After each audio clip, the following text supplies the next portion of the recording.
योग्य नियोजनामुळे शेतीचा कसा फायदा होऊ शकतो याचं चांगलं उदाहरण सांगली जिल्ह्यातल्या अंकलखोपमध्ये पाहायला मिळालं। अंकलखोपच्या दीपक गोसावी यांनी ऊसाला फेरपालट म्हणून 2.25 एकरात पपईची लागवड केली आहे। यापासून त्यांना आतापर्यंत 48 टन पपईचं उत्पादन मिळालंय। यापासून त्यांना आतापर्यंत 2,40,000 रुपयांचा निव्वळ नफा मिळणार आहे। आज आपण त्यांच्या पपई शेतीची यशोगाथा जाणून घेण्यासाठी सांगली जिल्ह्यात जाणार आहोत। सांगली जिल्ह्यातल्या अंकलखोपमध्ये ऊस हे मुख्य पीक आहे। त्याबरोबर इथे द्राक्षांचे पीक घेतलं जातं, पण इथल्या बहुतांश शेतांमध्ये वर्षानुवर्ष ऊसाचं पीक घेतलं जातंय। या पिकाला फेरपालट म्हणून वेगवेगळी पिकं घेताना शेतकरी दिसतात। गावातल्या दीपक गोसावी यांनीही गेल्या वर्षी 15 फेब्रुवारीला पपईची लागवड केली। पपईची मुळं जमिनीत खोलवर जात असल्याने जमीन भुसभुशीत होण्यासाठी त्यांनी हा निर्णय घेतला। डिसेंबर महिन्यामध्ये ह्या रानामध्ये ऊस होता। ऊस डिसेंबरमध्ये घालवला कारखान्याला आणि त्यानंतर डिसेंबरला ऊस घालून म्हणजे पालापाचोळा पेटवून घेऊन त्यानंतर जमिनीला रोटर मारला। रोटर मारून झाल्यानंतर आपण ट्रॅक्टरनं नांगरट करून घेतली। नांगरट करून घेतल्यानंतर एकरी 6 डंपिंग प्रमाणे शेणखत घातलं आणि ते शेणखत आम्ही विस्कटून घेतलं। त्यानंतर आम्ही खुरकुड मारला आणि त्यानंतर 7-7 फुटावर एक सरी सोडून घेतली।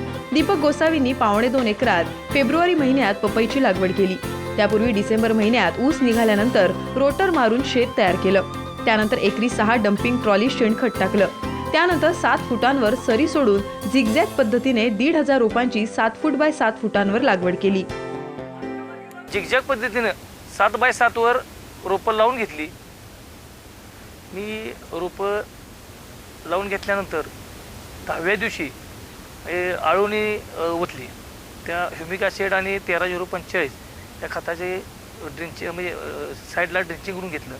त्यानंतर 1 महिन्यानंतर त्यांना रोपांना डोस दिला, कारण रोपं सेट झाल्याशिवाय डोस देऊन चालत नाही, नाहीतर काही वेळा मर होत्या। मग त्यानंतर 1 महिन्यानंतर मी 2 पोती 10-26, 2 पोती DAP, 2 पोती लिंबोळी आणि मायक्रोन्यूट्रियनच्या बॅगा अशा टोटल 1 एकरामध्ये हा मिक्स करून घेऊन त्या रोपांच्या बाजूला एक थोडंसं अंतर सोडून दोन्ही साईडला रोपांच्या खत टाकून घेऊन पाणी दिले। त्यानंतर दुसरा डोस 21व्या दिवशी दिला, म्हणजे 2 पोती DAP, 2 पोती लिंबोळी, 2 पोती 10-26 आणि 2 पोती मायक्रोनच्या बॅगा असा भेसळ डोस करून एकत्र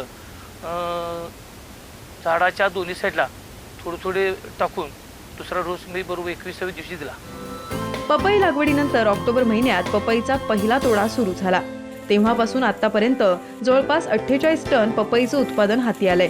तर येत्या काही दिवसात आणखी 50 टन पपईचं उत्पादन हाती मिळेल अशी अपेक्षा गोसावी यांनी वर्तवली आहे। 15 फेब्रुवारी लागण म्हणजे पपईची गेली आहे। त्यानंतर 8 महिन्यानं माझा पपईचा पहिला तोडा चालू झाला ऑक्टोबर महिन्यात आणि तो तोडा चालू झाल्यानंतर मी 2 तोडे घेतले व 5वा डोस पपईला मी नंतर दिला। ते 2 पोती SOP घेतली, 2 पोती लिंबोळी घेतली, 2 पोती मॅग्नेशियम सल्फेटचा आणि कॅल्शियम नायट्रेट असं घेऊन हा भेसळ डोस 5वा मी पपईचा तोडा 2 झाल्यानंतर दिलेला आहे। गोसावी यांच्या पपईची वाशी मार्केटला विक्री सुरू आहे। पपईला सरासरी 8 रुपये किलोचा बाजारभाव मिळालाय। यापासून त्यांना आतापर्यंत सरासरी 3.5 लाख रुपयांचं उत्पन्न मिळालंय। यापैकी खर्चाचे 1,10,000 रुपये वगळता त्यांना 2,40,000चा नफा हाती आलाय। तर येत्या काळात पपईपासून आणखी तेवढाच नफा हाती येईल अशी अपेक्षा आहे। टोटल आता माल निघतो। काढणी आम्ही पूर्ण बागेत 4 पट्टे 3 पट्टे आल्यानंतर ते माल काढला जातो। 3 पट्टे 2 पट्टे असा टोटल माल बकेटमध्ये घेऊन माल एकत्र एका ठिकाणी आणला जातो। त्यानंतर म्हणजे परत वाईट मालाला पेपरमध्ये गुंडळून ढीक केले जाते। त्यानंतर माल आम्ही टेम्पोमध्ये भरून लूजच भरतो। आमचा सगळ्यांचा ग्रुप आहे, त्यामुळं 8 टनाची 10 टनाची जी गाडी आम्ही इथं लूजमध्येच एकत्र सगळं पट्ट्या टाकून भरून घेतो व मार्केटला पाठवतो। आणि माल सगळा आमचा आत्तापासून मुंबई मार्केटला गेलेला आहे आणि आत्ता सर्वसाधारण आत्तापासून आमचा माल 48 टन पपईचा निघलेला आहे। त्यातला 40 टन माल आमचा 7 रुपये 8 रुपये ह्या मार्केट दराने आम्हाला पट्टे आलेले आहे। पपई पिकाला गोसावी यांनी भुईपाटण प्रत्येकी 8 दिवसानंतर पाणी पाजलंय.